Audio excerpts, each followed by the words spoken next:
Hola amigos, ¿cómo están? Espero que se encuentren muy bien. Esta vez vamos a ver un pequeño video test de 20 preguntas. Esperemos que nos vaya súper bien. Y bien, empecemos. Pregunta número uno. Mujer de 59 años con poliartritis simétrica de manos y pies de 4 años. En tratamiento con metrotexato y prednisona. Presenta resequedad ocular severa, úlceras orales y pérdida de audición. Pruebas de Schimmer positivo, anti-ROSSA positivo. ¿Cuál complicación extraarticular es más probable en este contexto? Pregunta que nos puede parecer complicada. Veamos las alternativas. Vasculitis reumatoidea, osteoporosis inducida por corticoides, síndrome de Sjögren, granulomatosis con poliangiitis o esclerosis sistémica.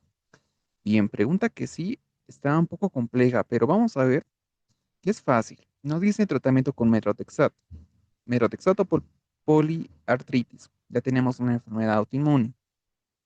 Tratamiento con metro y predni. Ahora que tiene resequedad ocular, esto de la resequedad ocular puede ser un síndrome de Zika. ¿Cuál está asociado al síndrome de Zika? La vasculitis reumatoidea no. Osteoporosis inducida por corticoides podría ser, pero aún así que tenga este anti-Ro positivo no es lo correcto. La vasculitis reumatoidea nos puede dar úlceras, relativamente, pero aún así no viene con este anti-Ro ni con la ocular, con pérdida de audición y eso de la resequedad en muchos casos. Esclerosis sistémica está relacionada a la esclerodermia. No tenía que decirnos por lo menos, no sé, síndrome de Raynaud o algo por el estilo. Y la granulomatosis con poliangiitis sería algo que nos diga afectación pulmonar y renal. Entonces, esa prueba de Schimmer nos indica disfunción de la glándula lagrimal. Y lo más correcto es pensar en un síndrome de Sjögren. Entonces, marcamos y verificamos, estamos en lo correcto. Nos dice que esta paciente con artritis reumatoide de larga evolución presenta síntomas y hallazgos típicos de síndrome de Sjögren. Secundario, una complicación extraarticular frecuente en enfermedades autoinmunes. La resequedad ocular severa es compatible con queratoconjuntivitis, este es el síndrome de Zika, se puede llamar así. Úlceras orales muy probable por hiposalivación.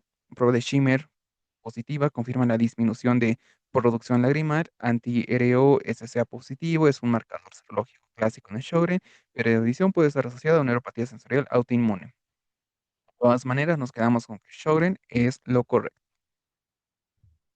Pregunta número 2. ¿Cómo se definen los determinantes sociales de salud? Según las circunstancias en que las personas usan el sistema de salud, las circunstancias en que las personas se desarrollan, las circunstancias en que las personas nacen y fallecen, políticas y normas de salud, o las circunstancias en que las personas nacen, crecen, viven, trabajan y envejecen, incluido el sistema de salud. Si nos habla de determinantes sociales, tenemos que ver algo de las personas, obviamente. Ahora, de salud puede ser algo que incluya la salud. ¿Y cuál de esas tiene todo esto? La alternativa A, la B, la C, la D, excepto la E, mm, como que van separadas, porque aquí dice que personas que usan el sistema de salud. Luego tenemos con solo personas que nacen y fallecen, políticas y normas de salud, no, porque acá nos habla de determinantes sociales de la salud.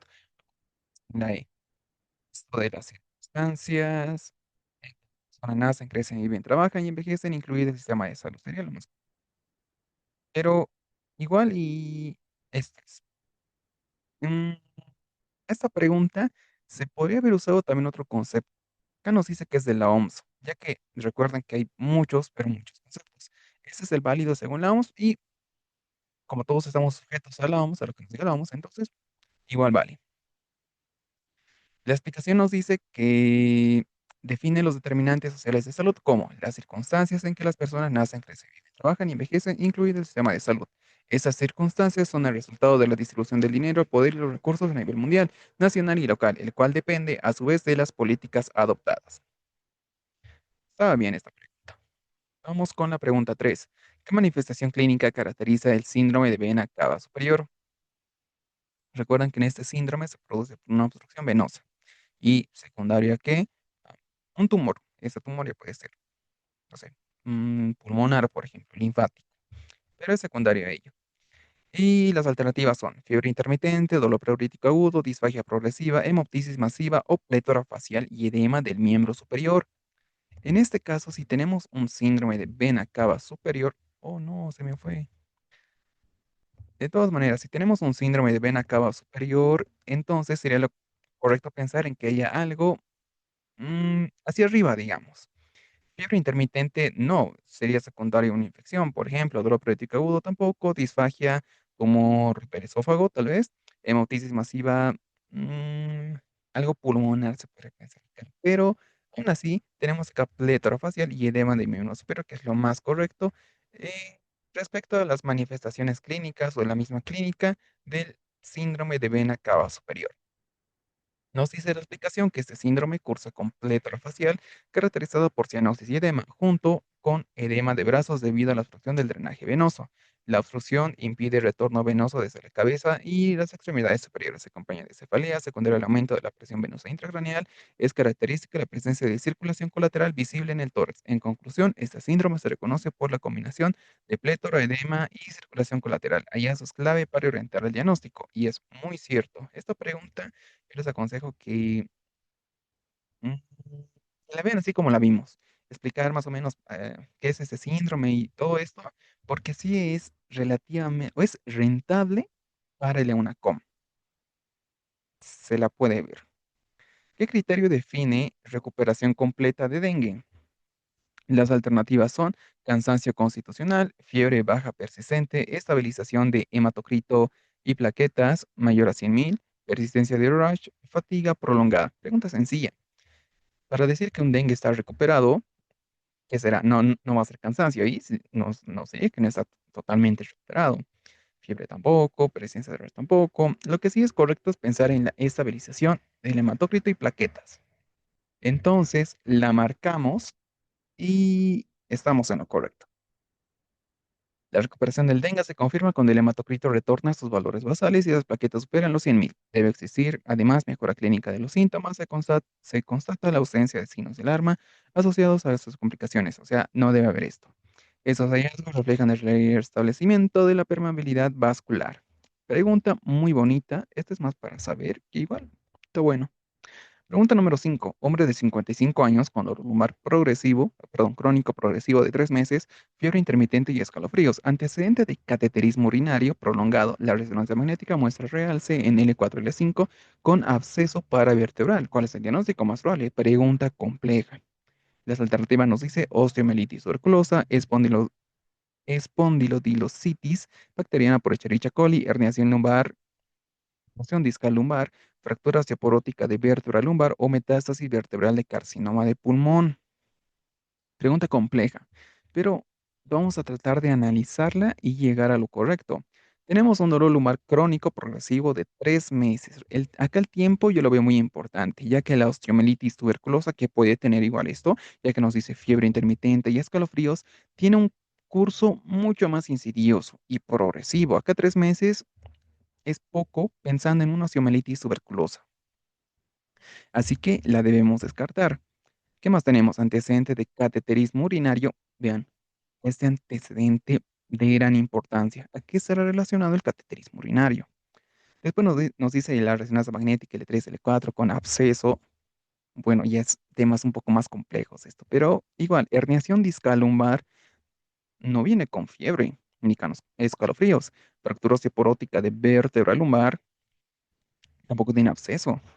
Metástasis vertebral de carcinoma de pulmón. Esta, para pensar en una metástasis, no tiene que tener abscesos. Ahí está. Sí, fácil. Acá sí nos puede quedar la duda, pero ¿por qué una espondilocitis bacteriana por Escherichia coli? Si vemos el antecedente de gran importancia, nos dice cateterismo urinario prolongado. Esto lo podemos asociar a que venga con ese absceso, ya que este absceso, obviamente, va a ser un absceso secundario a esta infección por Escherichia coli. O por la misma que dice espondilodicitis de la L4 a L5. Entonces, y su tiempo igual que no es algo tan rápido como suele ser una Escherichia coli, lo normal, sino que es secundario o por el cateterismo urinario prolongado. Entonces, si estamos en lo correcto con esta lógica, y estamos bien. El paciente con cateterismo urinario prolongado por Escherichia coli es un patógeno frecuente que puede diseminarse hematógenamente hasta las vértebras, produciendo espondilolicitis bacteriana de resonancia magnética, muestra real C, L4, L5 y absceso. Hay estos característicos de esta complicación infecciosa. La fiebre intermitente y los escalofríos apoyan la etiología. La herniación discal y la fractura no cursan con abscesos ni fiebre. La metástasis suele producir lesiones líticas, eso es, lesiones líticas. Y la osteomielitis de manera más subaguda y genera abscesos granulares, pero en este contexto el germen más probable es E. coli. En conclusión, es una espondilodicitis por Escherichia coli. Pregunta número 6. Hombre de 69 años consulta por un cuadro de varios meses de evolución de constipación alternado con diarrea. Su examen físico no aporta mayor información. En sus exámenes destacan hematocrito de 36 y hemoglobina de 12. Al examen o el examen a solicitar es, acá tenemos un paciente. Esta pregunta sí está muy interesante y recuerdan las banderas rojas o las red flags que son muy, pero muy importantes en pacientes con este tipo de hallazgos, se lo puede decir así, ya que tenemos un adulto mayor, primer punto muy importante, con alternación de hábito intestinal, o sea, se constipa y luego tiene diarrea. Luego, ¿qué más? Tenemos la anemia de 12. O sea, es un dato muy, pero muy importante. ¿Qué podemos pensar en un adulto mayor que tenga esos datos de alternación o de cambio del hábito intestinal asociado a anemia? Lo más probable es que nos hable de un cáncer de colon, ¿no? Es lo más seguro. Además que por la edad podemos pensar en ello. Y acá lo más importante es esto, la edad, 69 años. Por lo que ¿qué hacemos? Pedimos rectosigmoidoscopía, colonoscopía, TAC de abdomen y pelvis, ecografía abdominal, test de sangre oculta en deposiciones. Si no vemos estas red flags, mayormente en la edad, yo pienso que por ello va a ser la, mm, la clave acá. Podemos pensar en un test oculta de sangre en deposiciones, podemos pensar en una ecografía, lo que sea, pero acá no nos va a servir ello. La TAC posiblemente secundario o después. Acá lo que nos sirve es la colonoscopía, pensando en qué, en un cáncer. Y es lo correcto. ¿Qué tenemos acá? La presencia de banderas rojas, eso es. Las banderas rojas o las red flags son lo más importante acá, como en todo. Edad mayor a 50 años, cambio del hábito intestinal y anemia. Obliga a estudio de colon completo. La colonoscopia es el examen de elección ya que permite la visualización directa de toda la mucosa. La toma de biopsias para confirmar el diagnóstico y la detección de otras lesiones sincrónicas. Pregunta muy, muy importante. Esa pregunta analícenla bien, vean muchas veces o lean mucho respecto a cáncer colorectal, que es un tema muy rentable para el EUNACOM. Vamos con la pregunta 7. ¿Qué hallazgos en la prueba de Hawkins-Kennedy indica pensamiento subacromial? Sino del Edermit, dolor al forzar retención interna con brazo en flexión de 90 grados, reflejo rotular exagerado, dolor al extender la cabeza, parestesia de mano. A ver, acá simplemente nos dice de qué se trata esta prueba para pinzamiento subacromial. El área subacromial está en el hombro, en términos sencillos, hombro, y listo. Este signo de Lermite o Lermite, la verdad no sé cómo se dirá, va más al área cervical, o sea, afecta al área cervical. Les podría mentir explicándoles a qué se debe, pero afecta al área cervical. Reflejo rotuliano, si nos pregunta del hombro, rotuliano, no, al extender la cadera, hacer algo de cadera. Parestesia de mano, algo del brazo, pero acá nos pregunta el hombro. Y lo que sí hay es que esa prueba nos dice que a la rotación interna, con el brazo en flexión a 90 grados, hay dolor. Y esto es clásico del pensamiento subacromial, o al menos yo pienso, porque acá lo sacamos más por descarte, pero aún así recuerden que el signo de Hawkins-Kennedy es del hombro, o afecta el hombro. Entonces lo marcamos y estamos bien. La prueba de Hawkins-Kennedy es cuando se flexiona el hombro a 90 grados y se rota internamente el antebrazo. Si el supraespinoso y la bursa quedan atrapados bajo el acromion, el paciente refiere dolor agudo, confirmando el pinzamiento subacromial. Pregunta número 8. ¿Qué estudio funcional se utiliza para evaluar el reflujo bésico ureteral en recurrentes o recurrencia? ¿Qué tenemos? Pielografía intravenosa, urodinamia basal, abdominal sin contraste, cisto-uretrografía miccional, renograma con MAC3. Pregunta compleja, ya que varias nos dicen anatomía. Por ejemplo, esta pielo nos dice anatomía. Este tag nos puede decir para ah, palitos, algo por ahí, que sí sería el más frecuente. Urodinamia basal y cisto, no, esa está bien. Esta piensa que será va a ser la correcta, ya que la urodinamia nos dice más para función vesical. La cisto sí es para el reflujo. Ahora, este renograma con MAC3 mm, no es muy frecuente ver este examen, pero en sí nos puede indicar igual función vesical. Los detalles los pueden buscar en las guías, que ahí seguramente estará más explicado, pero en sí, simplemente recuerden que es para función vesical. Ay, no, este es cisto-uretrografía miccional. Entonces, marcamos, estamos bien. Nos dice que esta cisto-uretrografía miccional dinámicamente evalúa reflujo vesicolateral detectando retorno de contraste a uréteres y pelvis renal, factor de riesgo para infecciones recurrentes. Pregunta número 9. Mujer de 73 años, hipertensa controlada, presenta dolor de tipo eléctrico lacinante en la mejilla y ala nasal izquierda, que compromete la arcada dentaria superior y la encía, así como la zona maxilar superior del lado izquierdo. Además, presenta dolor retroocular izquierdo, el dolor de escasos segundos, pero intenso. Escala visual análoga 10 de 10, que sea al tacto y al que es al tacto y a realizar actividades como cepillarse los dientes, incluso una suave brisa puede desencadenarlo. El tratamiento de primera línea para este cuadro, que es una neuralgia del trigémino, es carbamazepina, prednisona, pregabalina, tramadol, paracetamol y AINES. Si es una neuralgia del trigémino, debemos pensar en cosas realmente fuertes para el dolor. ¿Y qué tenemos acá? Mm, tramadol, paracetamol, AINES no son efectivos para una neuralgia del trigémino. Prednisona es muy discutible, pero no. Recuerden que de primera línea será o carbamazepina o pregabalina. Acá el que se usa primero es la carbamazepina. En el caso que por X o Z motivo no funcionara, se puede usar la pregabalina, será de segunda línea. Entonces marcamos carbamazepina y es lo correcto. La descripción de un dolor facial unilateral paroxístico de tipo eléctrico y desencadenado por estímulos táctiles leves en sensoriales de gatillas patognomónica de una neuralgia del trigémino. El fármaco de primera línea y más efectivo para esta condición es la carbamazepina, un anticonvulsivante que estabiliza las membranas neuronales. Pregunta muy rentable para el glaucoma. Recuerden siempre la neuralgia del trigémino que viene con estas cosas. Incluso nos pueden haber preguntado parte de la clínica. Pregunta número 10. ¿Cuál es el estudio o cuál estudio inicial descarta mala absorción intestinal? Tenemos radiografía de tórax, colonoscopia, ecografía abdominal, manometría o test de silosa. Pregunta sencilla, ya que todas estas obviamente no son. La que sí vale es el test de silosa. Marcamos y sí, estamos en lo correcto. El test de silosa es una prueba mm, funcional que evalúa la capacidad de absorción en el intestino delgado, especialmente en el duodeno y ayuno proximal, sin depender de la función pancreática.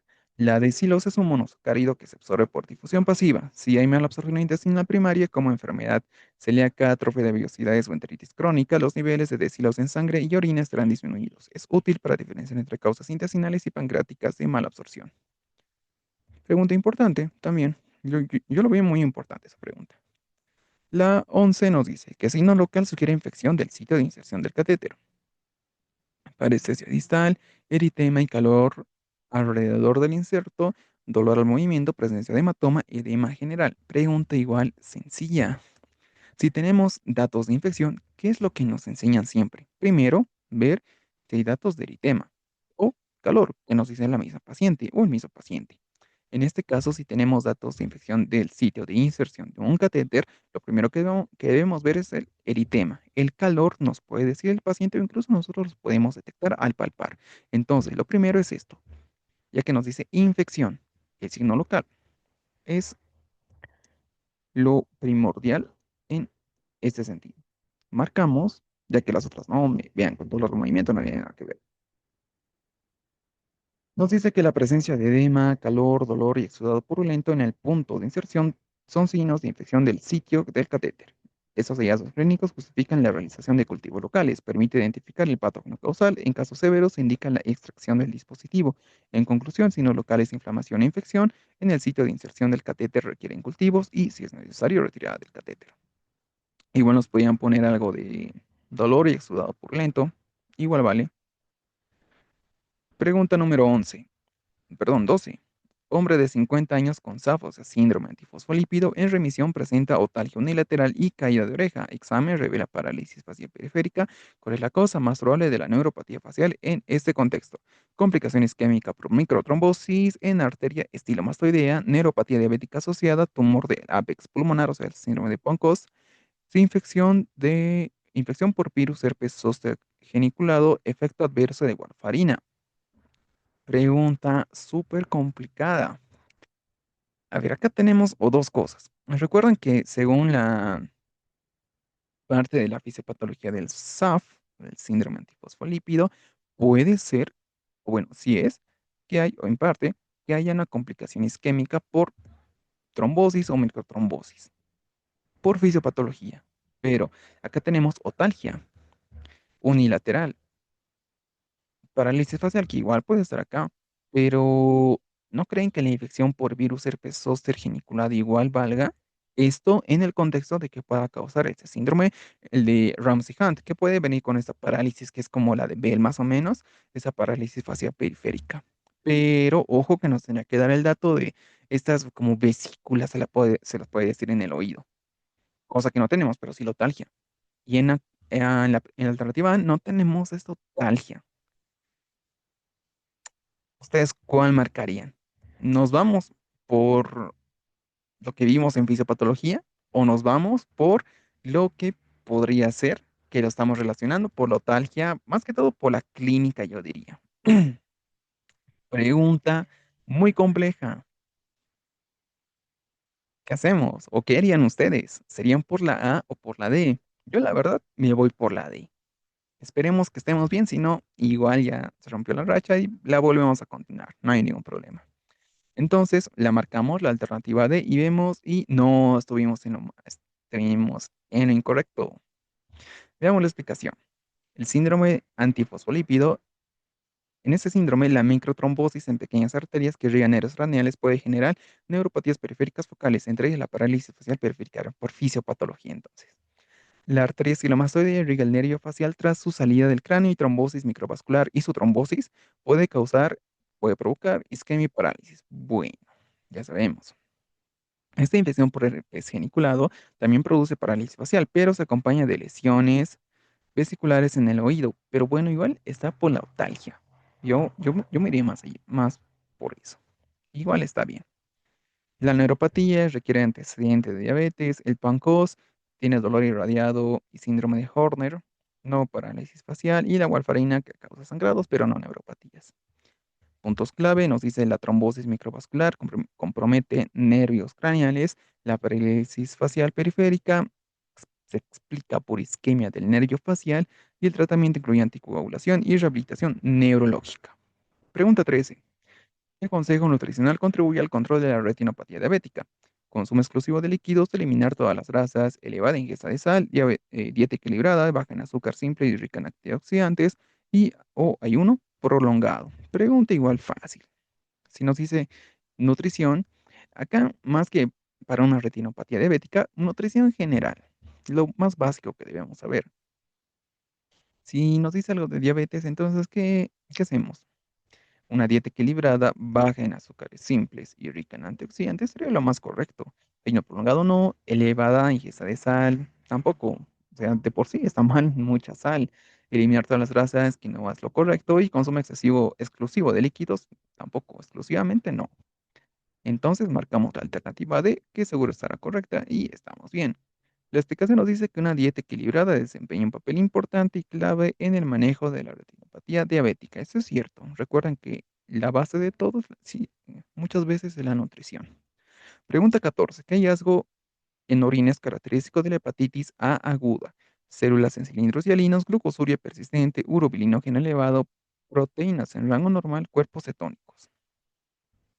Eso de cuerpos cetónicos, glucosa, no. Esto es día de diabetes o de una de sus complicaciones. Así que no descartamos. Células en cilindros hialinos no es lo característico. Esta, la verdad, me parece que es en algo de glomerulonefritis, algo por ahí. Así que no. Nos quedamos con o con proteínas o con urobilinógeno. Las proteínas en rango normal no son tan características de la hepatitis aguda, es más, creo que ni se la ve. Lo que sí es característico es el urobilinógeno, que es elevado. Y sí, estamos bien. La hepatitis A, en esta hepatitis, la producción de la secreción biliar y el exceso de bilirrubina conjugada produce un aumento del urobilinógeno en orina y la aparición de coluria. Y recuerden que la coluria es agua con color de la Coca-Cola, se lo dice. La proteinuria no es significativa en este contexto. El hallazgo de urobilinógeno aumentado en orina ayuda a confirmar la colestasis intrahepática. En conclusión, en la hepatitis A, la presencia de urobilinógeno elevado en orina con coluria confirma un patrón de colestasis intrahepática. Pregunta muy interesante también. Nos vamos con la 15. ¿Qué complicación local grave puede presentar un tumor pancreático grande? Obstrucción ureteral bilateral, trombosis venosa profunda, hemorragia digestiva alta por varices esofágicas, insuficiencia renal aguda, migración tumoral al retroperitoneo con dolor intenso. Para un tumor pancreático grande, la complicación local más grave. Obstrucción sí puede causar obstrucción. Ureteral sí puede ser, pero no es del todo o no es el más frecuente. Como segunda opción, yo sí la colocaría, pero como segunda opción. Hay una alternativa que es un poco más frecuente. Trombosis, no. Esta no tiene nada que ver. Hemorragia digestiva alta por varices, esta es por hipertensión. ¿Qué es esto? Mm, bueno, en sí está relacionado con la disfunción hepática crónica. ah, no recuerdo hipertensión. Hipertensión portal, eso. Insuficiencia renal aguda, que puede ser igual secundario, pero esa sería tercera opción, tal vez cuarta, para pensar una complicación del tumor pancreático. Además, nos dice local. Migración tumoral al retroperitoneo con dolor intenso, sí es la primero. Es lo primero que podríamos pensar. Ojo que igual la obstrucción ureteral bilateral sería otra alternativa, pero más frecuente es al retroperitoneo. Entonces, estamos bien. El tumor pancreático de gran tamaño puede extenderse hacia el retroperitoneo y comprometer estructuras vecinas, con repercusiones clínicas relevantes. La invasión al retroperitoneal puede comprimir plexos nerviosos, en especial plexo celíaco. Esto ocasiona dolor abdominal intenso, que típicamente se irradia hacia la espalda. El compromiso neural puede derivar en un cuadro de plexalgia celíaca, de difícil control analgésico. Además, puede invadir o comprimir vasos retroperitoneales como la vena porta, la vena esplénica o la arteria mesentérica superior. Estos fenómenos reflejan enfermedad local avanzada que implican con implicaciones negativas en la resecabilidad y el pronóstico. Pregunta igual que tenía su grado de complejidad. La pregunta 16 nos dice, ¿qué síntoma pruriginoso se asocia a colestasis? Prurito generalizada, empeorado de noche, urticaria localizada con calor, tosis palpebral, dolor articular migratorio, somnolencia diurna intensa. Pregunta que igual está sencilla, pero igual nos podemos quedar con la alternativa A o con la alternativa B, ya que tosis, dolor articular migratorio, somnolencia no tiene nada que ver con la colestasis. Recuerda que en colestasis, debido a estos ácidos que hay, entonces se produce el prurito. Y acá, ¿cuál estará relacionado? ¿Será que este prurito que se produce se empeora en la noche o será que hay una urticaria localizada? La urticaria no es sinónimo de prurito. Entonces marcamos la alternativa A. Ya estamos en lo correcto. El prurito generalizado suele empeorar de noche. Se produce por acumulación de ácidos biliares en la piel que estimulan las fibras sensoriales. No responde bien a antihistamínicos convencionales y puede ser muy molesto, afectando la calidad de vida. El control incluye colestiramina y ácido urso desoxicólico. La prurito diferenciada de la urticaria carece de lesión cutánea primaria. Eso es cierto. Pregunta 17. ¿Qué agente patógeno se asocia a pielonefritis santo granulomatosa? Mycobacterium tuberculosis, Candida albicans, Chlamydia trachomatis, Streptococcus pyogenes o Proteus mirabilis. Recuerden acá que esta Mycobacterium tuberculosis da nefritis granulomatosa o simplemente granulomatosis. Recuerden eso. Tuberculosis en algo de renal, granulomatosis. Eso es clave. La Alcadia albicans, clamidia, nos pueden dar infecciones. Streptococcus pyogenes nos daría una glomerulonefritis post-estreptocócica. Mientras que acá lo característico de la santo granulomatosa es el Proteus mirabilis. Un agente algo raro, tal vez, pero es el correcto. Es el único, es el que se asocia a este tipo de pielonefritis. Nos dice que se asocia con frecuencia a infecciones crónicas por Proteus mirabilis, aunque también puede asociarse a otras bacterias como Escherichia coli. Esta forma infrecuente y grave de pielonefritis se caracteriza por una inflamación crónica destructiva del parénquima renal con reemplazo del tejido por célula inflamatoria y macrófagos cargados de lípidos, o sea, de santomas, por eso su nombre es santo granulomatosa. Suele presentarse en pacientes con obstrucción urinaria prolongada, habitualmente por cálculos coraliformes y cursa con fiebre, dolor lumbar y masa palpable. La identificación del agente causal es clave para instaurar tratamiento antibiótico dirigido, aunque en la mayoría de los casos se requiere nefrectomía para el control definitivo de la enfermedad. Pregunta muy, pero muy rentable para el EUNACOM. La pregunta 18 nos dice, ¿qué hallazgo dermatoscópico es sugestivo de carcinoma vasocelular? Estructura estrellada blanca, telangiectasias arboriformes con fondo perlado, puntos rojos uniformes, globos azul grisáceos, patrón en red pigmentada. Recuerden que este tipo de carcinoma igual es en el espino celular y lo más clásico que es. Lo más clásico, recuerden, más que este de arboriformes con fondo perlado, la telangiectasias es la palabra clave. No van a ver otro hallazgo que tenga telangiectasias en un carcinoma. Es el único del vaso celular. Y estos me parece que son los melanocíticos o los de tipo melanoma. Entonces, marcamos y estamos en lo correcto.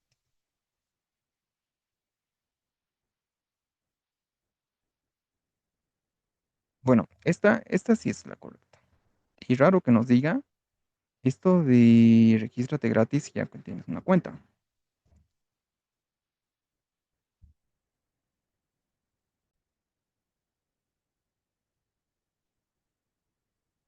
La verdad, raro que nos diga porque estamos registrados. Aún así, como les dije, la palabra clave en esta pregunta, acá en la 18, es telangiectasias. Esa es la palabra clave para responder esta pregunta. Igual y es típico de este carcinoma vasocelular. Vamos con la pregunta 19. ¿Cuál es la causa más frecuente de insuficiencia cardíaca con fracción de eyección preservada? Tenemos preservada, que es más que todo, que se refiere a las diastólicas, y la disminuida, que se refiere a la sistólica, la disfunción, obviamente. Tenemos como alternativas hipertensión arterial crónica, miocardiopatía hipertrófica, infarto agudo de miocardio, miocarditis viral aguda, cardiopatía valvular reumática. Acá la hipertrófica, no. Por infarto agudo de miocardio y la viral tienen disfunción sistólica, mientras que todas las otras son con fracción de eyección preservada. Pero ojo, hay una que es la causa más frecuente. Y la causa más frecuente en general se trata de la típica hipertensión arterial crónica. Entonces corregimos y bueno, es la alternativa correcta. Aún así, como les digo, raro que nos salga esto de registro porque estamos registrados, pero la hipertensión arterial crónica es la frecuente. Luego puede estar esta miocardiopatía hipertrófica y al final, o siguiendo en la lista, puede estar la valvular reumática. No hay ningún problema. La pregunta 20 nos dice, varón de 20 años aficionado al pádel, refiere dolor en la cara externa con dolor derecho desde hace 2 meses. El dolor se inició de forma gradual y aumenta al realizar extensión de la muñeca contra resistencia o al tomar objetos con fuerza. En la palpación presenta dolor selectivo sobre epicóndilo lateral. ¿Cuál es el diagnóstico más probable? pregunta igual está, que parece complicado, pero está sencilla.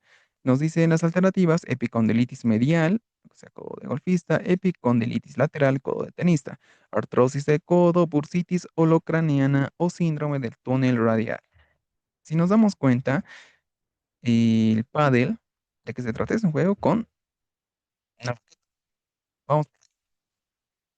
Luego tenemos este dolor en la cara externa del codo. Cara externa del codo. También se lo puede ver como lateral. El dolor de forma gradual al realizar extensión de la muñeca contra resistencia al tomar objetos, como una jarra. Igual es algo típico. A la palpación presenta dolor selectivo sobre el epicónodo lateral. O sea, ya incluso acá nos dice, si nos decía codo del tenista o codo del oficial, podríamos decir que ese es lo típico, ya que es otro nombre, sinónimo, pero igual. Con todos esos datos, a lo que se nos dice es, será la alternativa. ¿Ok? Epicondilitis lateral, o sea, codo de tenista. No hay más. Todo esto es típico del codo de tenista. Y estamos bien. O sea, aunque no esté la explicación, es lo que les digo. El pádel es un deporte. Aquí está. Dolor en la cara externa del codo derecho, que el dolor se inicia con todo esto. Y esto sí, que aumenta al realizar la extensión de la muñeca contra la resistencia o altamente con fuerza, es algo típico también del codo de tenista. Incluso, para ser más objetivos, nos dice que presenta dolor sobre epicóndilo lateral, y eso es el codo del tenista. Incluso nos dice que es una epicondilitis lateral lateral. No hay dónde más para perdernos. En fin, espero que les haya gustado este pequeño video test.